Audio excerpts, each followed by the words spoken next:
नमस्कार, स्वागत है आपका हमारी इस खास पेशकश में। आपके साथ मैं दीपिका सिंह। सीएए को लेकर सुगबुगाहट बढ़ती नजर आ रही है। जी हां, इसका जिन एक बार फिर से बाहर आ गया। इसी के तहत केंद्रीय मंत्री शांतनु ठाकुर ने नागरिक संशोधन अधिनियम यानी कि सीएए को लेकर बड़ा दावा किया। उन्होंने कहा है कि सीएए एक हफ्ते के अंदर देश में लागू कर दिया जाएगा। ये बात उन्होंने पश्चिम बंगाल के साउथ 24 परगना के काकद्वीप में हुए कार्यक्रम के दौरान कही। वो सिर्फ इतने पर ही नहीं रुके थे। उन्होंने आगे कहा कि मैं मंच से ये गारंटी देता हूं कि अगले 7 दिन में सिर्फ बंगाल ही नहीं बल्कि पूरे देश में इस कानून को लागू कर दिया जाएगा। और इस बयान के बाद सीएए एक बार फिर से चर्चा में है। जी हां, शांतनु ठाकुर के बयान पर पश्चिम बंगाल की मुख्यमंत्री ममता बनर्जी ने प्रतिक्रिया दी। उन्होंने बीजेपी पर इस मुद्दे पर राजनीतिक हंगामा करने का बड़ा आरोप लगा दिया। उन्होंने कहा कि उनकी सरकार पहले ही बंगाल में शरणार्थियों को नागरिकता दे चुकी है। शरणार्थी शिविरों के निवासियों को नागरिक माना जाता है और वे सभी आवश्यक सरकारी लाभ भी दे रहे हैं। बता दें आपको कि बीते दिसंबर में केंद्रीय गृह मंत्री अमित शाह ने नागरिक संशोधन अधिनियम को देश का कानून बताते हुए कहा था कि इसके लागू होने से अब इसे कोई नहीं रोक सकता। गृह मंत्री शाह ने पश्चिम बंगाल की मुख्यमंत्री ममता बनर्जी पर सीएए को लेकर लोगों को गुमराह करने का बड़ा आरोप लगाया। खैर, अब ऐसे में सवाल उठता है कि जिस सीएए के लिए देश में कई हंगामे हुए, विरोध प्रदर्शन हुए, आरोप प्रत्यारोप तक हुए, क्या वो अब अगले 7 दिन में लागू हो जाएगा? क्या केंद्रीय मंत्री शांतनु ठाकुर का ये दावा सही साबित होगा? इन सभी सवालों पर चर्चा करेंगे। लेकिन शांतनु ठाकुर ने क्या कहा, इसी के साथ गिरिराज सिंह ने भी क्या कुछ कहा, जरा ये सुन लीजिए।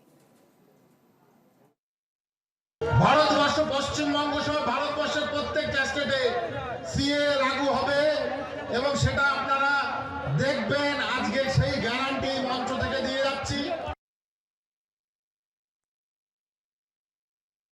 साफ तौर पर सुना आपने किस तरीके से सीएए लागू करने की बात सामने आ रही है। देखिए, पूरा बड़ा पैनल हमारे साथ मौजूद होगा। तमाम अतिथि हमारे साथ लगातार जुड़ेंगे जो इस चर्चा को आगे बढ़ाएंगे। देखिए, सीएए को लागू करने का मकसद भी आपको इस डिबेट में समझ में आएगा।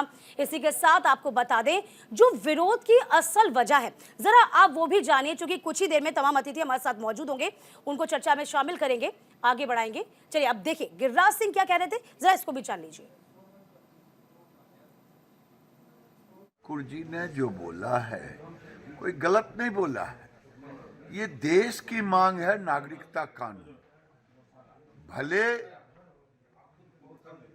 रोहिंग्या टाइप के लोगों को बुरा लगेगा, जिसको लोग अपने कलेजा में सटा के रखे हैं उन लोगों को बुरा लगेगा, या जो घुसपैठिया होगा उसको बुरा लगेगा, या उसको जो कलेजा में सटा के रखे हैं। देश के अंदर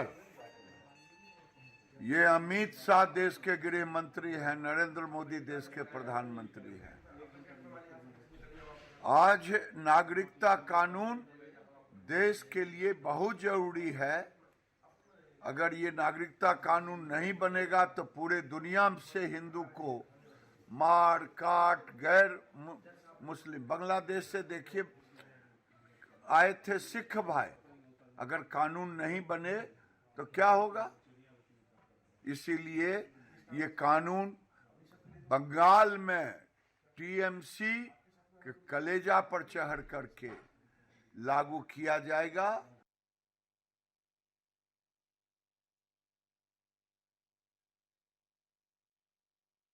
ভারতবর্ষের প্রত্যেকটা স্টেটে সিএ লাগু হবে এবং সেটা আপনারা দেখবেন। আজকে সেই গ্যারান্টি মঞ্চ থেকে দিয়ে যাচ্ছি।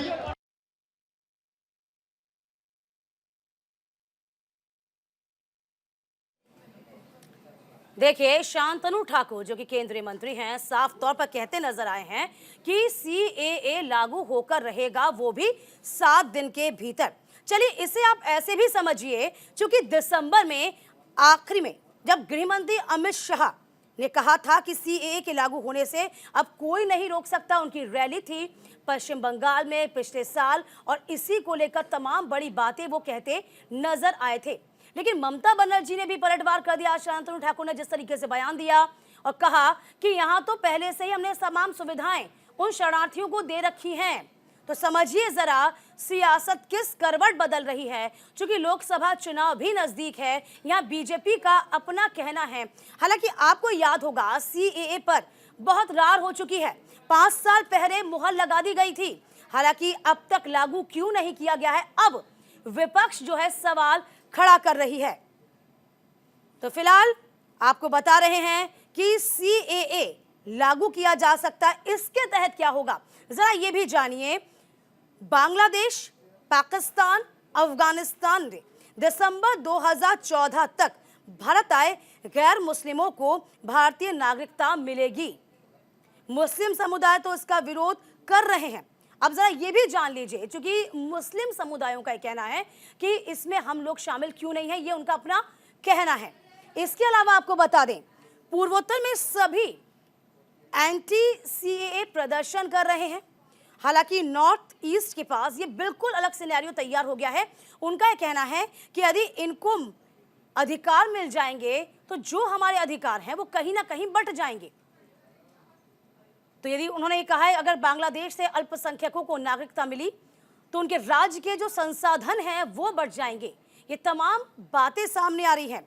हालांकि अब बीजेपी की ओर से स्पष्ट हो गया है कि देखिए बहुत जल्द सीएए लागू हो जाएगा। खुले मन से केंद्रीय मंत्री ने भी साफ तौर पर कहा है कि 7 दिन के भीतर लागू हो जाएगा सीएए।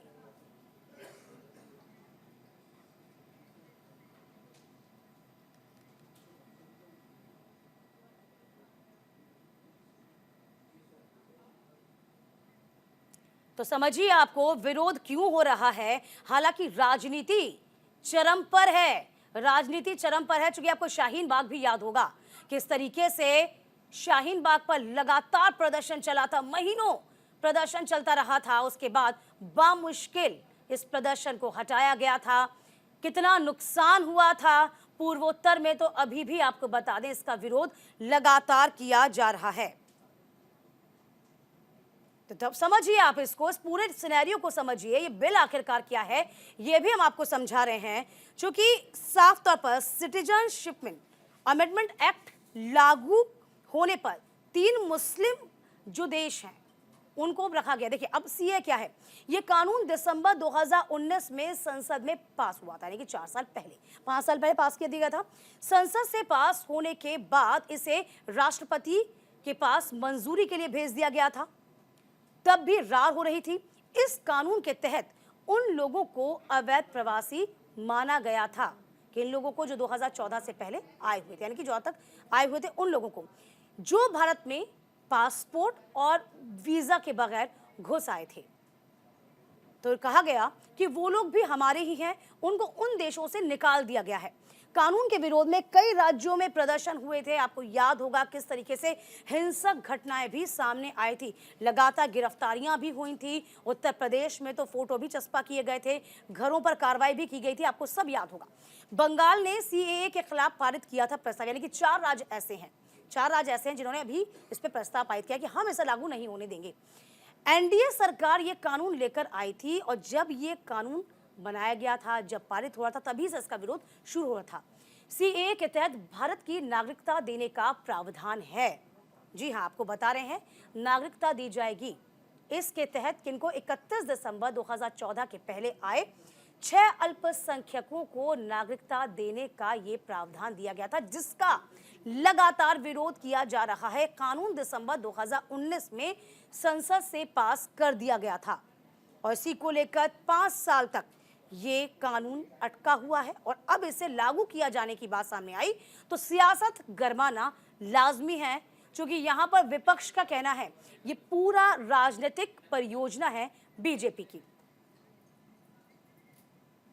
चलिए, क्या ये बीजेपी की परियोजना है? क्या 7 दिन के भीतर सीएए लागू हो जाएगा? पूरा पैनल मेरे साथ तैयार है। चलिए तारुफ करवाते हैं शुभेंदु शेखर अवस्थी, प्रवक्ता बीजेपी से, आदेश भारद्वाज हैं प्रवक्ता कांग्रेस से। नाजिम खान राजनीतिक विश्लेषक, संजय चक्रवर्ती भी हमारे साथ हैं, प्रवक्ता टीएमसी से संजय उपाध्याय वरिष्ठ पत्रकार भी हमारे साथ शामिल हैं। आप सभी का बहुत बहुत स्वागत है।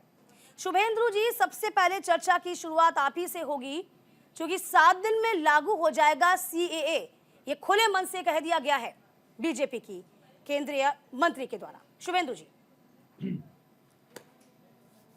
हमारी मैनिफेस्टो में भी यही है, हाँ, हमारी प्लानिंग में भी यही है। नॉर्थ ईस्ट के कुछ स्टेट्स में कुछ करेक्शंस के साथ इसको एप्लीकेबल किया जाएगा पूरे देश में। नॉर्थ ईस्ट में इसका पीछे विरोध हुआ था, उसके ऊपर चर्चा हो रही है। हो सकता है शांतनु जी ने बोला हो तो शायद उनको मालूम होगा, पर हम बिल्कुल तैयार हैं पूरे देश में सीएए लागू होने के लिए। और ये बड़ा अधिकार है, बहुत साल पहले मिल जाना चाहिए था। 1950 के बाद देश इस कानून का वेट कर रहा है। और जो लोग बांग्लादेश, पाकिस्तान और आसपास के देशों से भारत में आए हैं, मुस्लिम समुदाय के लोगों को छोड़कर, जो वहां पर माइनॉरिटी हैं, उनको ये कानून आज 70 तो सालों 7 के दिन बाद के भीतर हो जाएगा लागू, हम ये मान के चल लें, क्योंकि अब तो दिन भी दे दिया आपने, मात्र 7 दिन के भीतर लागू कर दिया जाएगा। हमारे मंत्री ने बोला है। हाँ, क्या जानकारी है? ऐसी कोई ऑफिशियल जानकारी हमारे पास, भाजपा के पास नहीं है। ठीक कुछ है। होगा तो जरूर बताएंगे, पर हम लोग जिस तरीके से वो हैं, कब होगा क्या होगा, पर हमको लगता है जल्दी होगा। 7 दिन में होगा, 1 महीने में होगा, या कुछ और महीने बाद होगा, ये अभी मेरे को जानकारी नहीं। चलिए, अभी जानकारी नहीं है, लेकिन खुले मन से कह दिया गया है 7 दिन का वक्त शेष है, यानी कि 7 दिन के बाद इस पर काम होना शुरू हो जाएगा। संजय चक्रवर्ती टीएमसी से हमारे साथ जुड़ रहे हैं। संजय जी, आपको इसलिए सबसे पहले ले रही हूं मैं इसके बाद, क्योंकि शांतनु ठाकुर ने आप ही के गढ़ में बात कही है, खुले मन से बोला है कि यहाँ पर अब लागू होना चाहिए। हालांकि ममता बनर्जी लगातार ये कहती आ रही है हम तो पहले ही शरणार्थियों को सब कुछ दे रहे हैं। कैसे देखते हैं इस बयान को आप, संजय जी? ये टोटल एक राजनीतिक बयान है। हाँ, 5 साल हो गए, आज तक लागू नहीं कर पाए और आगे भी लागू ये कर नहीं पाएंगे। ये केवल सिर्फ और सिर्फ वोटों का पोलराइजेशन करने का एक तरीका है। अभी राम मंदिर से इन्होंने हिंदू में बांट दिया आपस में। एक शंकराचार्य को मानने वाले हिंदू अलग, भाषा को मानने वाले हिंदू अलग कर दिए गए। अब इसी तरीके से अब ये मुस्लिमों के साथ ये गेम खेल रहे हैं। और सबसे बड़ी चीज इनकी विफलता की कहानी है सीए। विफलता की कहानी ये इसलिए है क्योंकि अभी रोहिंग्या, मैं गिरिराज सिंह को मैं सुन रहा था। गिरिराज सिंह इस बारे में बड़े एक्सपर्ट रहते हैं, जहां हिंदू मुस्लिम की बात आती है उनको बैठा दिया जाता है। तो गिरिराज सिंह अभी एक बात बोल रहे थे रोहिंग्या के बारे में, जिनको गोद में बैठाला है। रोहिंग्या आए कहां से? भाई रोहिंग्या कहां से आए, कब आए? रोहिंग्या आए 2017 में। तो 2017 में शासन किसका था? भारतीय जनता पार्टी का। तो रोहिंग्या के शासन आने के समय भारतीय जनता पार्टी सत्ता में थी, बॉर्डर भारतीय जनता पार्टी के अंडर में आती है, तो भारतीय जनता पार्टी के तो फेलियर रही है। वो अपना जो है विफलताओं का ढिंडोरा पीट रहे हैं। रोहिंग्या केवल बांग्लादेश में, बंगाल में है, आसाम में नहीं था। आसाम में इन्होंने 2018 में चुनाव सिर्फ इस ढंढेरों से जीता कि यहाँ पे रोहिंग्या है, बांग्लादेशी है, 4.5 करोड़, 4.5 करोड़, 4.5 करोड़। उसके बाद क्या हुआ? जब सरकार बन गई तो वो 19 लाख निकले। 19 लाख में से 13.5 लाख हिंदू निकले। जो 5.5 लाख लोग थे उनका क्या हुआ? क्या वो बांग्लादेश में भेज दिए गए? क्या उनको म्यांमार भेज दिया गया? कुछ नहीं। सरकार इनकी डबल इंजन की सरकार। डबल इंजन की सरकार डबल इंजन तभी लगता है जब या तो एक इंजन फेल हो चुका होता है या दोनों इंजन कमजोर होती है। तो ये है अभी डबल इंजन यहाँ की पे यदि सरकार। सीए कहा गया है कि पूरे देश में लागू होगा, तो क्या देखिए पहली हाँ, बात, अभी पश्चिम अमित शाह बंगाल में ने लागू हो statement पाएगा? अभी- ममता बनर्जी मान पाएंगी? सुनिए। आपकी पार्टी का क्या स्टैंड है इस पे, संजय जी? मैं आता हूँ हाँ। अमित शाह जब तमिलनाडु में जाते हैं तो वहां कहते सीए लागू नहीं होगा। तो क्या वो देश के बाहर है क्या? हम्म, तो वहां क्यों लागू नहीं होगा? हम्म, अगर वो वहां लागू नहीं होगा तो फिर बंगाल में कैसे लागू होगा? कोई जबरदस्ती है क्या? सारे लोग बंगाल को टारगेट करते हैं क्यों? भाई बंगाल में केवल जो है रोहिंग्या और बांग्लादेशी है, पूरे देश के अंदर है। पूरे देश के अंदर है। उत्तर प्रदेश हो, बिहार हो, राजस्थान हो, सब जगह पे है। तो कहां पे ढूंढ करके, पहले तो अपने जो है राज्यों में जाकर के ये ढूंढे जाकर के। बांग्लादेशी में हम लोग जहाँ पे, हमारे यहाँ पे जितने भी लोग हैं, हम उनको जो भी जो नागरिक बन चुके हैं, हम उनको सुविधाएं उसी तरह से दे रहे हैं। और जितने भी बाहर से अब आएंगे वो फेलियर है केवल और केवल केंद्र सरकार की, क्योंकि बॉर्डर आती है केंद्र मंत्री के हाथ में। फेलियर उनका है, ये हम लोग का नहीं है। चलिए चर्चा में सभी जी। को शामिल कर लेते हैं, पहले सभी से एक एक बार उनकी राय जान लेते हैं, उसके बाद हम वापस बीजेपी के पास चलेंगे कि आखिरकार देर क्यों हुई, क्योंकि सवाल बहुत सारे हैं और इसका जवाब बीजेपी को देना भी पड़ेगा। आदेश भारद्वाज जी, क्या लगता है 5 साल पहले मुहर लग गई थी जिस चीज पर, जिस बिल पर, लागू होने में इतनी देर क्यों? अब 7 दिन का वक्त भी कहा गया कि 7 दिन के भीतर लागू हो जाएगा। कांग्रेस क्या स्टैंड लेती है इस पे? कांग्रेस का क्या कहना?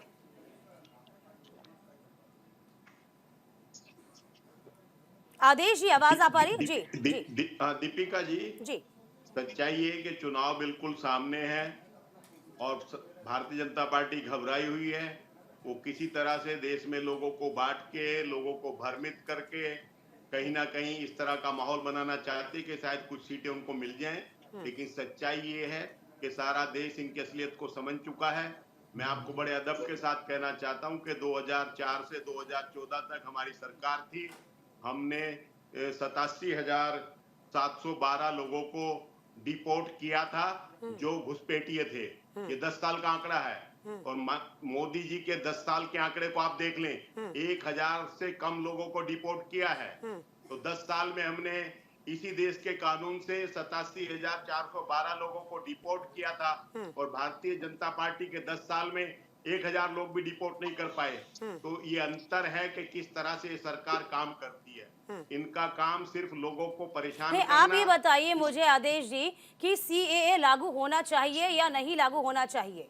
आपने सरकार में काम किया वो अलग बात है, लेकिन अभी इस बिल पर इसलिए बात हो रही है क्योंकि इस बिल का विरोध भी बहुत खूब हुआ है और इसी के साथ साथ कहा जा रहा है बीजेपी राजनीति करी है। यहाँ कांग्रेस क्या मानती है, सीएए लागू हो या नहीं लागू हो? दीपिका जी, हाँ। इस पार्लियामेंट के अंदर जितने कानून बनते थे, हाँ 76% कानून जो है वो कमेटियों को जाते थे। हाँ। वो स्टैंडिंग कमेटी उसको एग्जामिन करती थी। आज देश के अंदर जिस तरह से कानून बना रहे हैं वो कानून स्टैंडिंग कमेटियों को भी नहीं जा रहे जो है। तो ये आप अंतर देख सकते हैं कि कानून नहीं, ये किस तरह से लोगों को विभाजित करके, किस तरह से अपना कोई वोट बैंक थोड़ा सा बढ़ जाए। देखिए, लोगों को विभाजित करना, वोट बैंक सेट करना, मेरा सीधा सवाल, सिर्फ सीधा सवाल है, कांग्रेस का क्या स्टैंड, लागू हो या नहीं लागू हो? हमारा स्टैंड ये है कि इनको दोबारा री एग्जामिन किया जाए, चर्चा की जाए और चर्चा में वोटिंग कराई जाए। किस तरह से जो है पार्लियामेंट में सारी रात लोगों ने जो है कृषि कानून जब लागू किए गए थे तो ध्वनि मत से पास कर दिए थे, जबकि लोगों ने वोट मांगा था लेकिन वोट नहीं कराया। सारी रात इसी पार्लियामेंट के अंदर लोगों ने धरना दिया। अगले दिन राज्यसभा के उपसभापति जाके चाय नाश्ता लेके गए थे। ये बताओ लोगों को दीपिका जी, किस तरह से ट्रक ड्राइवरों के लिए अभी इन्होंने देखिए, सब जो है ये सभी जनता को पता है, विरोध भी पता है, विपक्ष की भूमिका भी पता है। आप विपक्ष में थे, आपको उठ के बात रखनी चाहिए थी, सड़कों पे खड़ा होना चाहिए थी, लेकिन जनता खड़ी हो रही थी जिसको इनका विरोध करना था, जिस बिल का विरोध किया था। लेकिन यहाँ विपक्ष नहीं था, ये आपको भी पता है कितना विपक्ष उस वक्त साथ खड़ा हुआ था या अगेंस्ट था, है ना भारद्वाज दीपिका जी? 150 मेंबर पार्लियामेंट को बाहर करने के बाद ड्राइवर्स का कानून पास किया गया था, आपको मालूम है ना? उसके बाद विरोध नहीं। चलिए अब देखिए, लागू कर दिया चलिए था। चर्चा को आगे बढ़ाते हैं। 3 जनवरी को सरकार को वापस लेना पड़ गया था। चलिए चर्चा को आगे बढ़ा लें। देखिए, अभी आज सीए की बात करेंगे, आज सीए की बात करेंगे, क्योंकि बहुत बड़े बिल पे हम चर्चा कर रहे हैं। हम उन लोगों की बात करती है, हाँ, उनकी हिस्सेदारी नहीं रखती है, ठीक है, और लोगों को कहीं ना कहीं इस तरह के कानूनों का सामना करना पड़ता है कि देश की अर्थव्यवस्था डगमगा जाती है। चलिए, नाजिम खान जी भी हमारे साथ जुड़े हुए हैं, राजनीतिक विश्लेषक हैं। चलिए भारद्वाज जी, आऊंगी आपके पास में। नाजिम खान साहब, क्या लगता है ये बहुत देर कर दी हुजूर आते आते, या फिर सही वक्त पर सही पेच मारा बीजेपी ने? कैसे देखें इसे? हाँ दीपिका जी, देखिए जिस तरीके से भी सीए की बात करी जा रही है, 2024 को लेकर एक एजेंडा सेट करा जा रहा है। और दीपिका जी, जिस तरीके से अभी हमारे भाजपा के प्रवक्ता ने एक बात कही थी कि जब आपके बांग्लादेश, पाकिस्तान, इन सब का नाम लिया और कहा कि अल्पसंख्यक जो आएंगे उनको नागरिकता दी जाएगी सिर्फ और सिर्फ मुस्लिम समाज को छोड़कर। अब देखिए किस तरीके से ध्रुवीकरण किया जा रहा है मुस्लिम समाज को लेकर, और जबकि देश के वजीर आजम कहते हैं कि सबका साथ सबका विकास। तो ये बताइए जब भाजपा के प्रवक्ता इस तरीके की बात करेंगे कि चलिए मुस्लिम आपकी समाज- बात आ गई, आपने बात कही मुस्लिम सुनिए, सुनिए, समाज को सुनिए, लिखा। दीपिका जी, हाँ दीपिका जी अभी बात तो मैंने शुरुआत करी है, तो देखिए ठीक है। मैं एक बात और इनसे पूछना चाहता हूँ कि ये बताइए कि सीमा हैदर जो पाकिस्तान से आई थी, क्या आप उसको भी नागरिकता देंगे?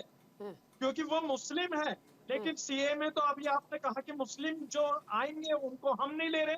तो ये बताइए सीमा हैदर भी तो पाकिस्तान से आई है, चोरी छुपे आई है, बॉर्डर पे से आई, तो क्या आपके सीए में वो देखिए नागरिकता दे देखिए पाएंगे या देखिए नहीं, ये देखिए बताइए। देखिए नाजिम साहब, सीए क्या है, वो क्या कानून है, वो अल्पसंख्यकों की बात कर रहे हैं। हाँ चलिए चर्चा को मैं आगे बढ़ाऊंगी, शुभेंदु जी आपके नहीं, तो पास दीपिका आऊंगी। जी, ये बताइए चलिए भारत- चलिए देखिए ये अभी भारत वक्त के छोटे अंदर- से ब्रेक का है, वक्त छोटे से ब्रेक का है, कहीं मत जाइएगा। सीएए क्या 7 दिन में लागू होगा, किस तरीके से लागू होगा, क्या बीजेपी का ये बड़ा दाव है लोकसभा चुनाव के लिए, इस पर हम चर्चा लगातार जारी रखेंगे। फिलहाल वक्त एक छोटे से ब्रेक का।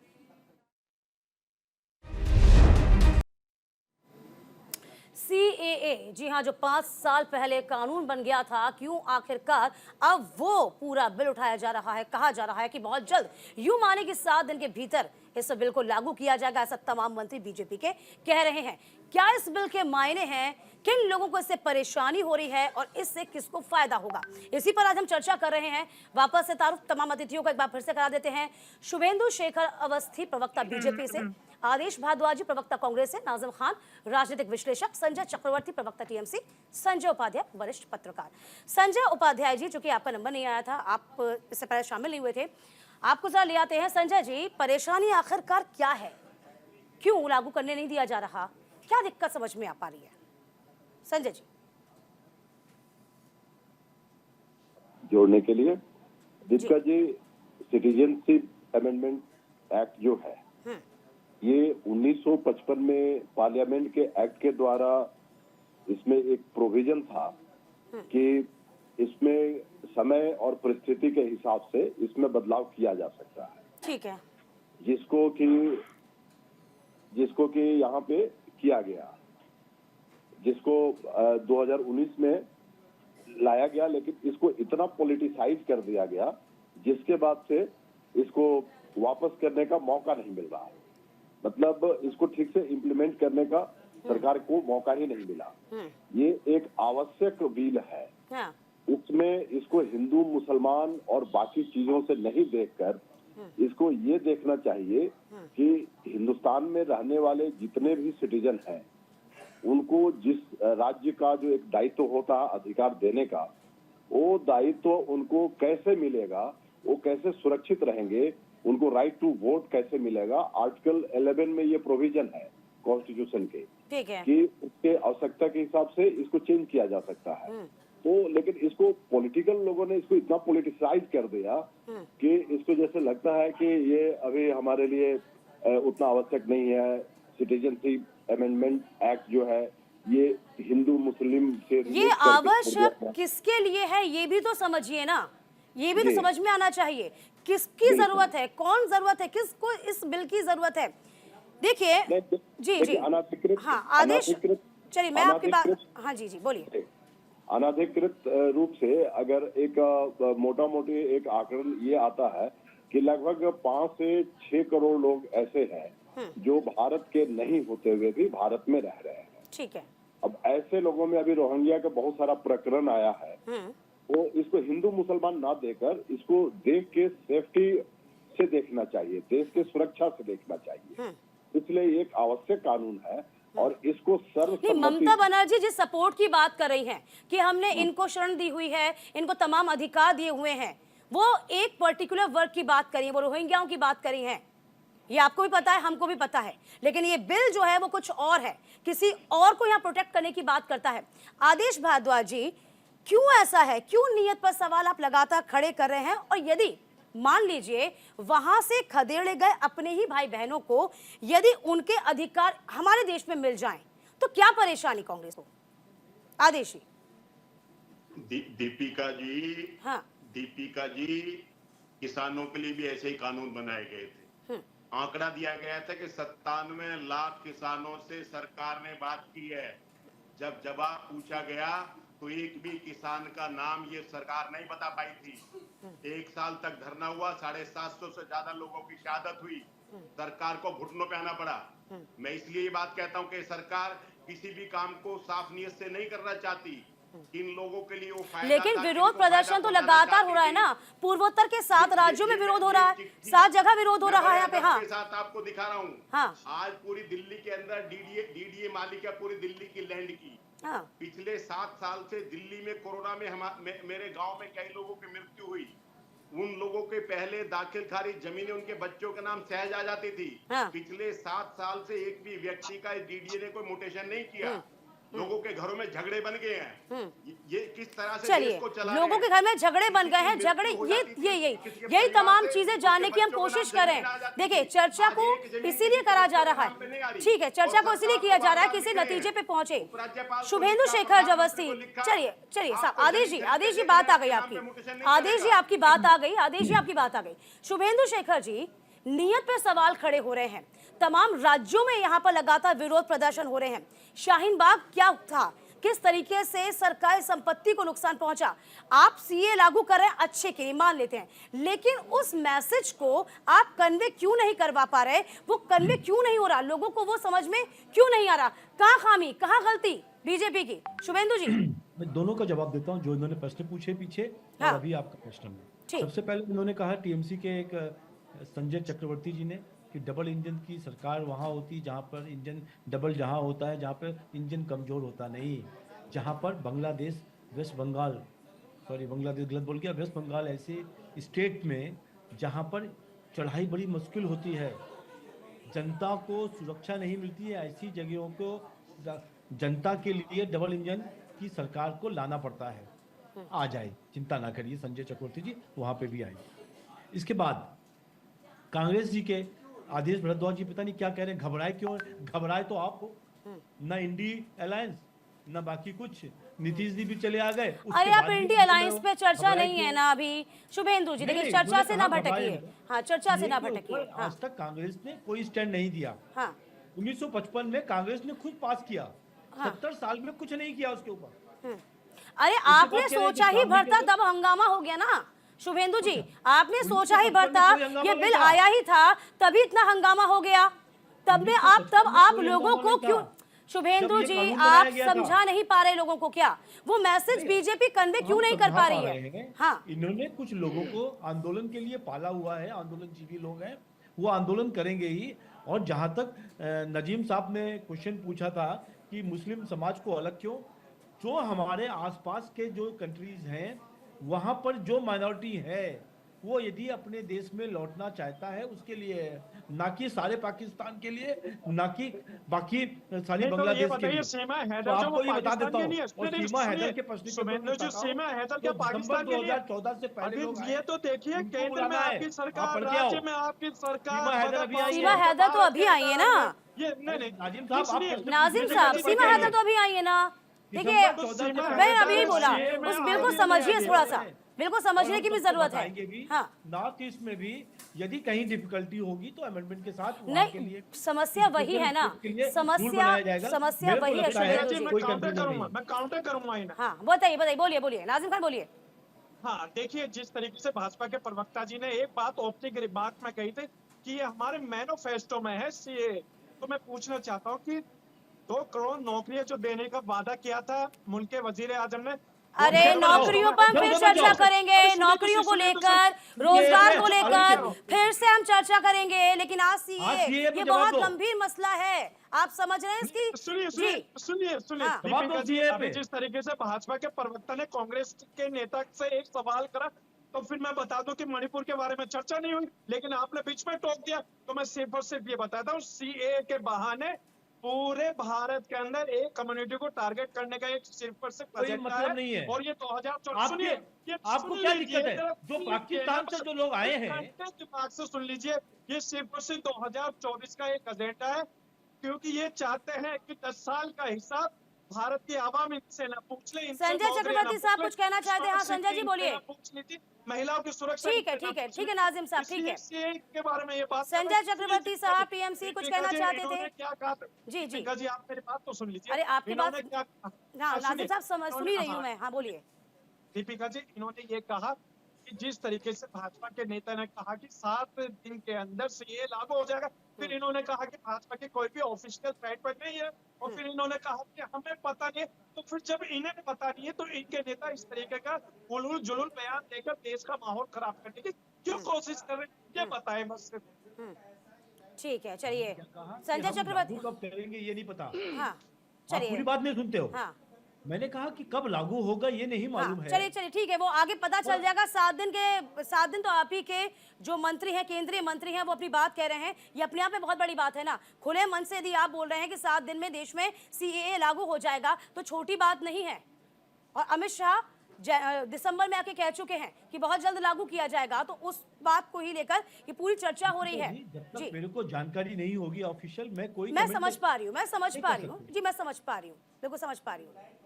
अरे जी सर, जानकारी बोलिए लेकर बोलिए बैठा बोलिए, करें। आपने हैंड रेस किया, बोलिए जी। मैं सिर्फ और सिर्फ इसलिए पूछना चाहता हूँ, ये CAA का ये भाषण केवल बंगाल क्यों चुनते हैं आकर के? नहीं, बंगाल का आखिर कहाँ CAA जिक्र लागू किया? होना बंगाल फिर- भी है, सुन पूर्वोत्तर लीजिए। भी, सबका जिक्र किया है संजय जी। सुन लीजिए हाँ। मैं इन लोग आकर के केवल बंगाल में जब रैली करते हैं तो वहाँ पे CAA का जिक्र करते हैं, पूरे देश में रैली करते हैं, वहाँ कहीं भी CAA का जिक्र नहीं करते। ये सिर्फ डराने की एक पॉलिसी है। रही बात अभी भारतीय जनता क्योंकि पार्टी के जो आपने भी तो एक प्रवक्ता वर्ग को प्रोटेक्ट कर रखा है ना, सुन लीजिए। रोहिंग्याओं को प्रोटेक्ट अरे कर रखा है ना आपने भी तो। थोड़ा सा- हाँ मैं फिर भी आ रहा हूँ, मैं फिर अभी आपको वही सवाल पूछूंगा। हाँ। 2017 से पहले रोहिंग्या कहाँ था? हाँ। एक भी रोहिंग्या नहीं था इस देश में। हाँ। तो भारतीय जनता पार्टी के फेलियर है या हमारी फेलियर है? तो आप बॉर्डर में हमारा तो कोई आप पुलिस- गलतियों के हमारी मान पुलिस लीजिए, नहीं मैं है। मान लेती हूँ गलती की सुन भी, लीजिए। तो उस गलती को दुरुस्त आप नहीं, करेंगे ना, नहीं। कि गलती के ऊपर गलती करेंगे तो ऐसा है अरे तो। पूरी बात तो सुनिए जी। पूरी बात सुन लीजिए। अगर हाँ। मुझे बुलाया है तो सुन भी दीजिए। जी, बोलिए। 2017 से पहले भारतीय जनता पार्टी की सरकार थी, रोहिंग्या अंदर आई, कहां से आई?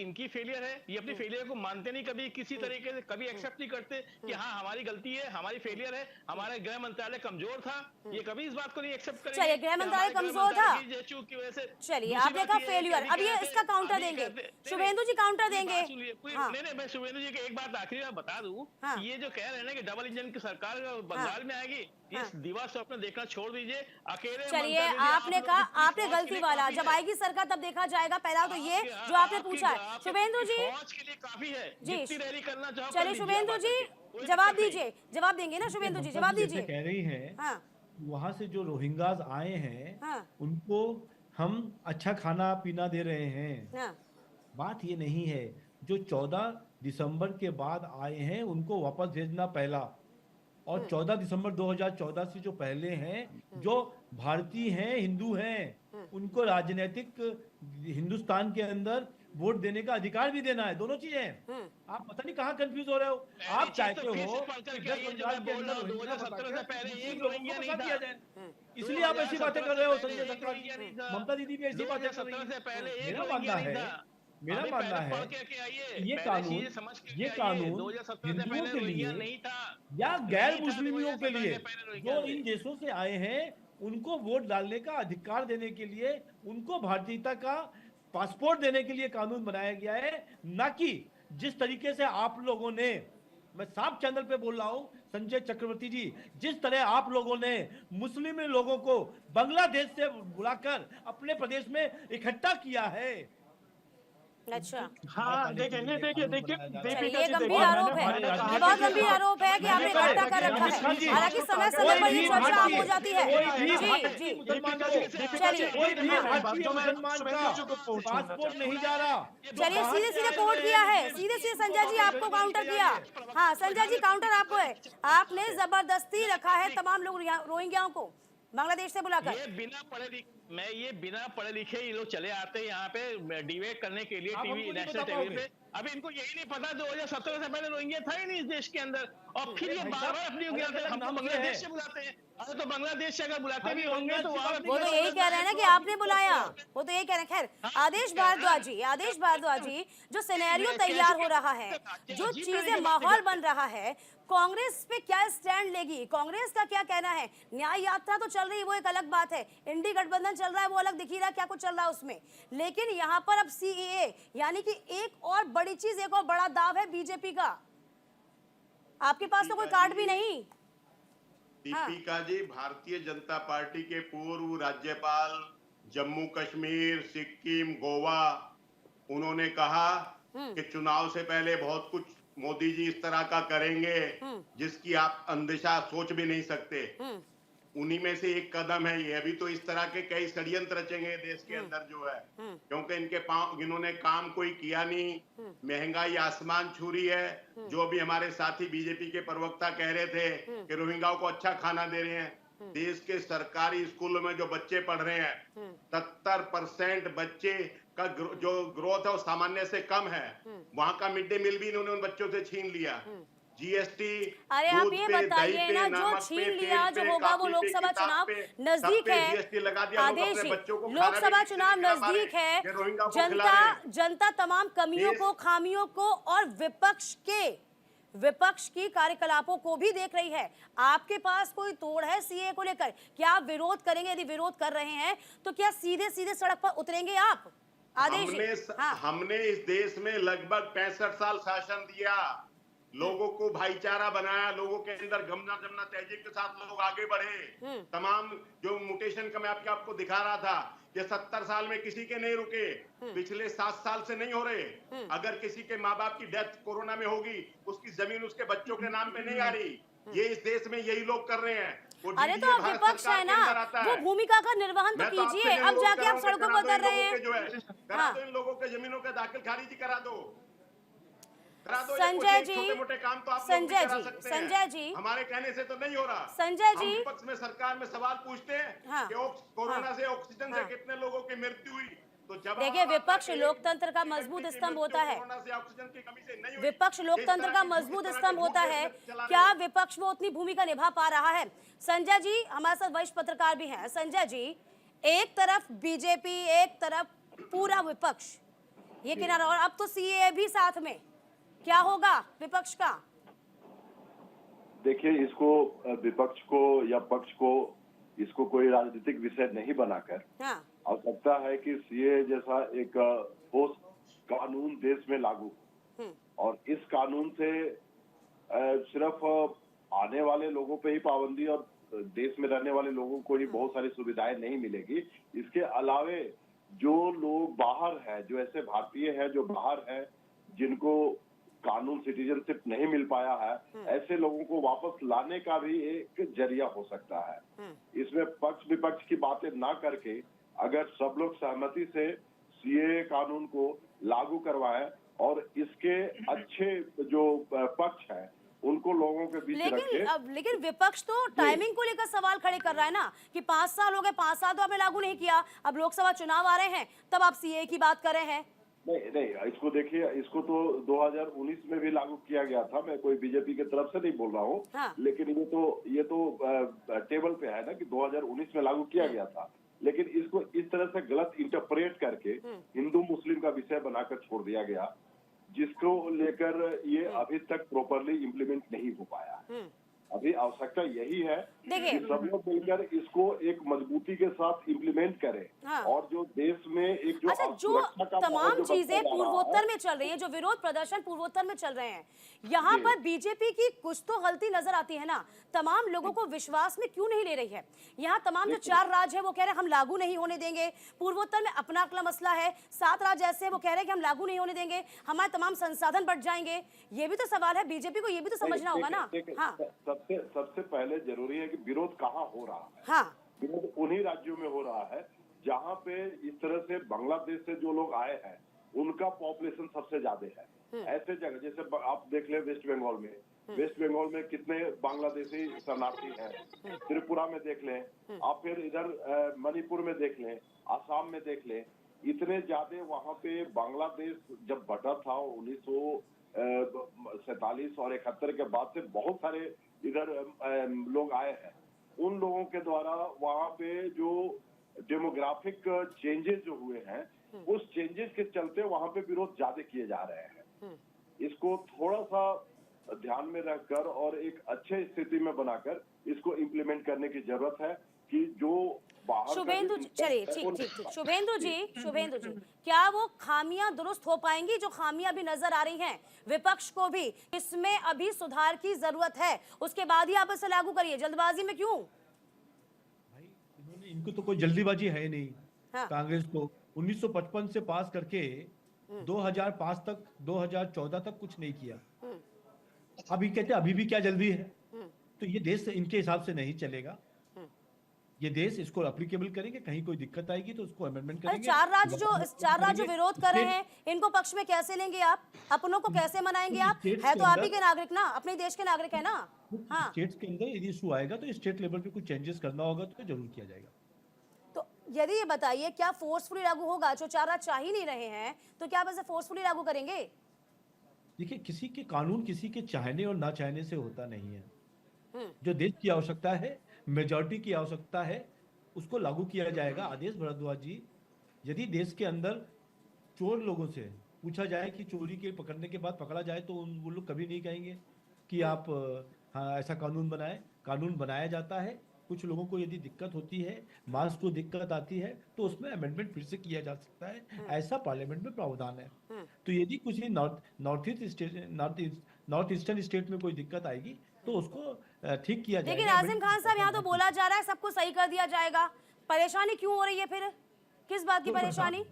हाँ कोई दीपिका जी परेशानी नहीं देखिए, है, इम्प्लीमेंट होगा, दीपिका जी देखिए, जल्द मैं होगा, एक ये बात आपको बताता हूँ। पता है। सुनिए शुभेंदु भाई हाँ। सुनिए, क्योंकि जिस तरीके से ये सीए की बात कर रहे हैं, एक तो सीए की अभी तक ये ट्रांसपेरेंसी नहीं कर पाई है, समझा नहीं पाए हाँ। भारत की आवाम को कोई सीए से क्या फायदा है और हाँ। इसका विरोध क्यों हो रहा है, इस हाँ। तरीके का। जब हाँ। भाजपा के प्रवक्ता पूरी तरीके से नहीं समझा पा रहे और जिस तरीके से अभी आपको हमारे समझना आना समझा चाहिए। हुआ- आप पढ़ के आओ। अरे सुनिए सर, सुनो, सुनिए तो सही सर। नजीम साहब अरे समझो, देश का फिर से मसला है तो समझा सुन देता हूँ, लीजिए। फिर से समझा देश का देता मसला- हूँ। अरे सुनिए, आपके बंद 2014 समझाने से नहीं दिसंबर होगा। से पहले, अरे सुन 2014 लीजिए दिसंबर से सर। अरे, ये बताइए शुभेंदु जी, ये नजीम बात साहब सबको सुनो पता पहले है, यार। आप आम जनता को कैसे बताएंगे? बीजेपी आम जनता को क्या समझाएगी? क्योंकि यहाँ पर सरकारी संपत्तियों को नुकसान होता है, हिंसक वारदातें सामने आती है, घटनाएं घटती हैं। आपको याद नहीं शाहीन बाग? आपको पूर्वोत्तर का हाल याद नहीं? आप आम जनता को कैसे समझाएंगे? आप और हम तो समझ जाएंगे ना, आम जनता तक मैसेज नहीं हो पा रहा ना। उनको तो लग रहा है कि हमारे संसाधन जो है वो बट जाएंगे। आप हमारे संसाधनों को बांट देंगे सीए लागू करेंगे तो। आप उनको समझाइए ना। नाजिम साहब को और आपके चैनल के माध्यम से सबको बताने का उद्देश्य यही है कि यहाँ पर जो सीएए कानून है, इसमें किसी की नागरिकता नहीं जाएगी जो भारत का जिसको नागरिकता है। और 2014 यहाँ पर जो सवाल खड़ा हो रहा है कि मुस्लिम वर्ग यहाँ पर अपने आप को ठगा महसूस क्यों कर रहा है? क्यों आप मुस्लिम वर्ग को वर्ग? ये लगता है, सुनिए हाँ। मेरी बात दीपिका जी, जी। मुस्लिम वर्ग को लगता है कि यदि पाकिस्तान से या बांग्लादेश से कुछ और मुस्लिम इकट्ठा हो जाएंगे तो हमको मजबूती है। यदि ये सोच है नाजिम खान की तो गलत है। गलत शब्दों का उच्चारण करें। ये सोच गलत है। मैं इसको बार-बार कहता हूँ, सोच गलत है। शुभेंदु जी, शब्दों का इस्तेमाल ठीक ढंग से, शब्दों का इस्तेमाल गरिमा तरीके से। जी, आ रहे हैं मुसलमान, हिंदुस्तान के उसके बारे अंदर में आप क्या राय रखते हैं? भारत के जो मुसलमान है उसके बारे में बताइए, क्योंकि ये ये देश भारत के मुसलमानों के बारे में ये कानून नहीं है। नाजिम साहब, भारत के मुसलमानों से जुड़ा हुआ ये कानून नहीं सब है। तो सेफ है ना यहाँ पे। एक नाजिम साहब समझिए तो सही। नाजिम साहब, सब सेफ है। आपका जो अधिकार है उसे नहीं छीना जा रहा, आपके अधिकार को नहीं छीन रहे हैं, बल्कि जो अपने तमाम देशों से जो अल्पसंख्यक हैं, हमारे ही भाई बहन हैं, उन्हीं को यहाँ पर दर्जा दिया जा रहा है ना। आप उतनी सी बात समझिए। आदेश जी परेशानी, चलिए आदेश जी परेशानी क्यों? अपने भाई बहनों के लिए यदि हम आ जाएं, उनको अधिकार मिल जाए, ठीक है, मुसलमानों के साथ ठीक है। पाकिस्तानी है, बांग्लादेश के मुसलमान, भाई बांग्लादेश पाकिस्तान में अल्पसंख्यक कौन है? मुसलमान अल्पसंख्यक नहीं है ना वहाँ पर। नहीं नाजिम साहब, नाजिम जी, चलिए ठीक है, आदेश जी बोलिए। दीपिका जी, सच्चाई ये है कि इस कानून का प्रयोग इन्होंने दिल्ली के 2020 के चुनाव में किया।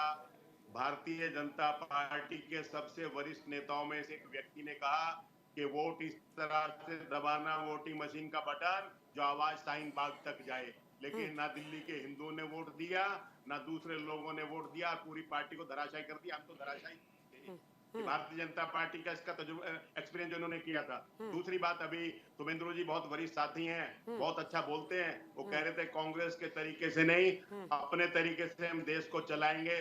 मैं बड़ी जिम्मेवारी के साथ उनको कहता हूं कि अपने तरीके से चलाएं, लेकिन जो देश के ऊपर 65 सालों में सिर्फ 52 लाख करोड़ नहीं, का वो तो ये कर्जा कह था, रहे हैं ना उसको कि 2 लाख आपने देर 5 कर दी करोड़ लाने रुपए का में। कर दिया। आपने 55 से जो लेकर आपने देर 57 करी है, रुपए का कांग्रेस से डॉलर देर था, करी है। उसको 90 रुपए का कर आदेश जी दिया। सुना नहीं आपने सुना नहीं बीजेपी क्या कह रहे हैं? वो ये कह रहे हैं कि आप लोगों ने देर करी है और हम और कितनी देर करें, वो तो ये साफ तौर पे कह रहे हैं, आरोप आप पे लगा रहे हैं वो तो। दीपिका जी, मैं वही तो कह रहा हूँ कि जो 52 लाख करोड़ रुपए का कर्जा था वो 205 लाख करोड़ रुपए मैं कर इस दिया। बिल की जो बात 57 कर रही हूँ लाख आदेश जी, 57 आदेश रुपए जी। का डॉलर, अभी वो कर्जा ठीक है, हम इस बिल की बात कर रहे हैं। कर्जा छोड़ दीजिए, रोजगार छोड़ दीजिए, बेरोजगारी आज के लिए, आज के छोड़िए, चलिए रोजगार की एविएशन मैं मिनिस्टर मुद्दा है, है हवाई देश जहाज देश में हाँ। रहा नहीं, सारे बेच दिए। आज का मुद्दा सीए है, एविएशन हम उस पे बात पोर्टफोलियो रखा करेंगे हुआ है, मंत्रालय रखा हुआ है, हवाई जहाज भारत सरकार के पास एक है नहीं। ना। थोड़े दिन में रेल का भी यही हाल हो जाएगा। हाँ। रेल बिक जाएगी, अरे तो रेल सबका मंत्रालय हाल ले हो जाएगा साहब, लोकसभा चुनाव है, विपक्ष क्या करेगा, कांग्रेस क्या करेगा, ये विपक्ष बताइए करेगा ना। कि हम जो लोगों के साथ, जो भारतीय जनता पार्टी की गलत नीतियों से लोगों को नुकसान हो रहा है, उससे निजात दिलाएंगे। आप ये समझिए कि हर जगह इतना विरोध हो रहा है, इस बिल का इतना विरोध हो रहा है ना, उसके बावजूद भी बीजेपी से लागू कर रही है। उन्होंने चुनाव से पहले प्रधानमंत्री जी ने कहा, मोदी जी ने, हाँ। कि 200 रुपए का कहीं सिलेंडर कुछ देंगे, लागू नहीं इनके होने वाला दूसरे है। प्रवक्ताओं ने कहा, आज उसको 1100 रुपए का पहुंचा दिया। हम अरे कह रहे हैं संजय 500 साहब रुपए का देखिए, गोल देंगे। गोल घुमा के जो वही बातें पेट्रोल आप को कर रहे 30 रुपए हैं, का हम बातें बेचना सीए चाहते कर थे, रहे हैं, आप 100 सिलेंडर की रुपए बात पे आ रहे पहुंचा दिया। हैं। नहीं, वो चलिए फाइनल कमेंट ले रहे हैं सबसे, चूंकि समय का अभाव है, चर्चा को विराम देना होगा मुझे। संजय उपाध्याय जी, क्या भूमिका कांग्रेस की नजर आती है? क्योंकि यहाँ पर बीजेपी साफ कह रही है भैया आपके अधिकार नहीं जाने वाले इस बिल से, आपके अधिकार को कुछ नहीं करे, हमारे जो लोग हैं जो वहां से निकाल दिए गए हैं, हम उनके लिए कुछ करना चाह रहे हैं जो इतने वक्त से रहते हैं। सवाल ये है, अब यहाँ कांग्रेस अलग विचारधारा में, अलग जोन में जा रही है। बहुत जल्दी से संजय जी। देखिए, इसमें कांग्रेस का जो एक एजेंडा है कि बीजेपी की नीतियों का विरोध करना, उस नीति के तहत कांग्रेस अपने पॉलिटिकल एजेंडा को लेकर खड़ी है। दूसरा, टीएमसी का वहाँ एक बहुत बड़ा वोट बैंक है जिसके विरोध में ये लोग नहीं जा सकते हैं। कांग्रेस का भी जिसके लिए कहा जा रहा है कि वोट बैंक बांग्लादेश से मंगाया गया है। बिल्कुल कुछ हद तक ये सही है, ये कुछ हद तक सही है। वहाँ पे जो लोग रिपोर्टिंग करते हैं, जो लोग वहाँ पे पत्रकार हैं, वो बताते हैं कि किस तरह से वहाँ से लोग बांग्लादेश से आ रहे हैं संजय चक्रवर्ती, आपके पास भी आ रहे हैं। हाँ। उनका कैसे बहुत सारे ऐसे भी एग्जाम्पल आए हैं कि बहुत सारे रोहिंग्या या उस तरह से जो लोग आए हैं, उन लोगों का चलिए ठीक है, समय का अभाव है, मेरे को सभी का फाइनल कमेंट लेना होगा। हाँ संजय चक्रवर्ती जी बताइए, बोलिए। मतलब बीजेपी जो कहे पत्रकार लोग वही बात कैसे दोहरा देते हैं, मंगाया गया। अरे मतलब साहब हमने क्या, मैंने तो तंज में कहा है, आपको पता है। आप बताइए ना, आप तोड़ निकालिए ना, आप तोड़ निकालिए उस बात का, इंपोर्ट कर लिया गया है। संजय साहब आप तोड़ निकाल लीजिए ना उस बात का। किस तरीके से सोच की बात करते हैं, लेकिन अभी तक इन्होंने जवाब नहीं दिया कि आसाम के अंदर जो इन्होंने कहा था, जो 4.5 करोड़ रोहिंग्या है, बांग्लादेशी है, वो 4.5 करोड़ कहाँ गए? कहाँ गए? फिर जब इनकी सरकार डबल इंजन की सरकार बन गई तो 19 लाख क्यों हो गए? 19 लाख में 13.5 लाख हिंदू क्यों निकले, जिसमें राष्ट्रपति फखरुद्दीन अली अहमद का भतीजा भी था। फिर वो जो 5.5 लाख लोग हैं, वो 5.5 लोग कहाँ गए? कोई जवाब नहीं, कोई इनकी तरफ जवाब नहीं कि वो डबल इंजन की सरकार। शुभेंदु जी बहुत जल्दी जवाब दे दीजिए, बहुत जल्दी से, बहुत समय का अभाव है। हाँ संजय चक्रवर्ती जी, जल्दी बहुत जल्दी से। हाँ। और आप चक्रवर्ती जी ध्यान रखिए, अगले 7 दिन से लेके कुछ और 1 महीने के बीच में जो लोग इस तरीके से भारत में आए हैं, उनको, जो लोग हिंदू हैं और या गैर मुस्लिम हैं और भी किसी धर्म के, सिख हैं, जैन हैं, कोई भी हैं, उनको अधिकार दिया जाएगा। और दूसरा काम भी किया जाएगा जल्दी ही, जो बाहर से गलत लोग आ गए हैं उनको भी डिपोर्ट किया जाएगा। चलिए नाजिम साहब फाइनल कमेंट क्या चाहते हैं?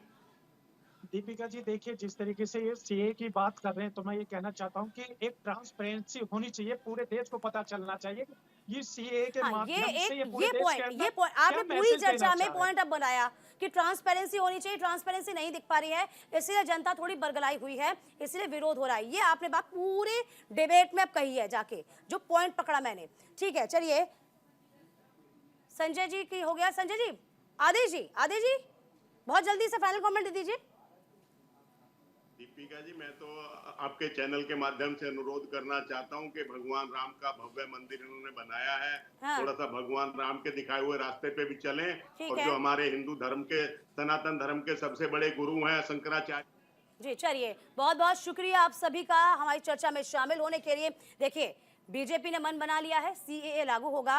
अब यहाँ पर बात है ट्रांसपेरेंसी की, यानी बिल्कुल अपनों को मनाना होगा, अपनों को बताना होगा, इस बिल का मतलब समझाना होगा। इसी के साथ हमारी इस खास पेशकश में अभी के लिए बस इतना ही।